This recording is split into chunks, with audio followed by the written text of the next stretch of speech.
यादगार स्कूल की प्रेम कहानी हिंदी में। स्कूल का समय काफी अलग होता है। इस समय कभी भी अटैचमेंट नहीं किया जा सकता है, लेकिन इसके साथ ही जब स्कूल में ही किसी से प्रेम हो जाए तो उसका पूरा जीवन भर नहीं बांधा जा सकता है। जो भी लव स्कूल में होता है वो एक इंसान का पहला प्यार होता है। ऐसी ही कुछ कहानी हमने हिंदी में लिखी है जो कि स्कूल के लव स्टोरी पर आधारित है। इन स्कूल लव स्टोरी को रियल लाइफ से लिया गया है। इस स्कूल की लव स्टोरी को पढ़ने के बाद आपको अपनी भी स्कूल लव स्टोरी याद आ सकती है। चलिए स्कूल लव स्टोरी की अहमियत बताते हैं।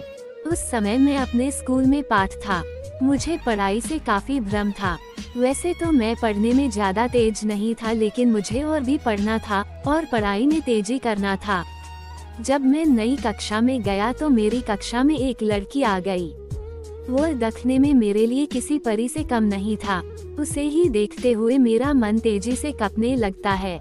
अब मुझे ज्यादा पढ़ना भी था क्योंकि वो लड़की पढ़ने में काफी तेज थी। इसके लिए मैं काफी मेहनत के साथ पढ़ना चाहता था, लेकिन मुझे ना जाने क्या होगा। मुझे कुछ समझ में ही नहीं आ रहा था। मैंने सारा दिन और पूरी रात उसके बारे में सोचा था। उसके बारे में सोचकर अच्छा लगता था, लेकिन जब मैं पढ़ाई के बारे में सोचता था तो मुझे बहुत गुस्सा आता था। मैंने एक बार सोचा कि इसके बारे में मैं अपने दोस्तों से कहूँ, लेकिन मेरी हिम्मत नहीं हुई था।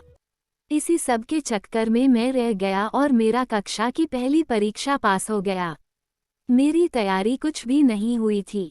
जब मैं परीक्षा के लिए अपनी कक्षा में गया तो मुझे खुद पर काफी गुस्सा आ रहा था। तभी मैं क्या देखता हूँ कि वो लड़की मेरी ओर आ रही थी। उसकी चेहरे पर मुस्कान थी। वह काफी खुश लग रही थी।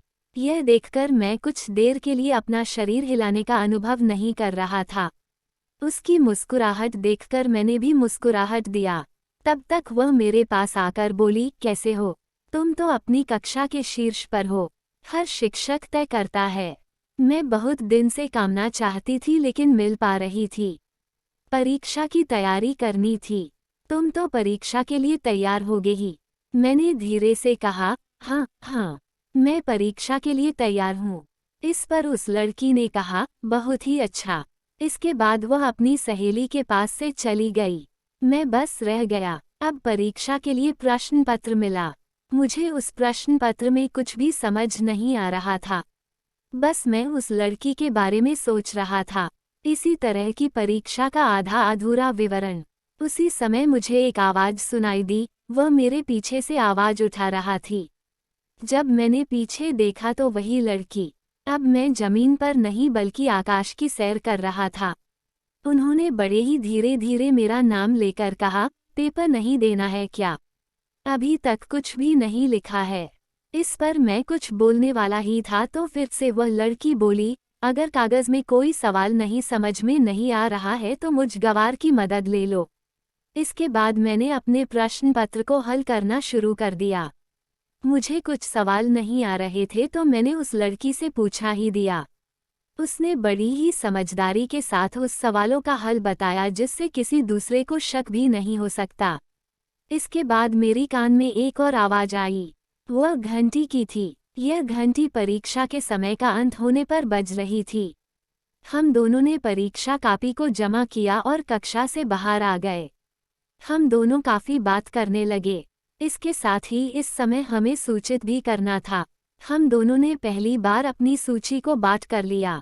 अब मैं सोच रहा था कि मैं सपना देख रहा हूँ या यह सब चिंता है। इसलिए मैंने उस लड़की से कहा, तुम लिटिल मी चिकोटी काटो। इस पर उस लड़की ने कहा, क्यों? मैंने कहा, मुझे यकीन नहीं हो रहा है कि मैं एक सपना देख रहा हूँ या यह सब सोच रहा हूँ। इस पर उस लड़की ने बड़ी तेजी से चिकोटी काटी और क्या तुम मेरे दोस्त बनोगे? इस पर मैंने भी कहा हाँ। अब हम एक दोस्त बन गए थे। रोज हम काफी बात करते हैं और काफी समय के साथ एक साथ सम्मिलित होते हैं।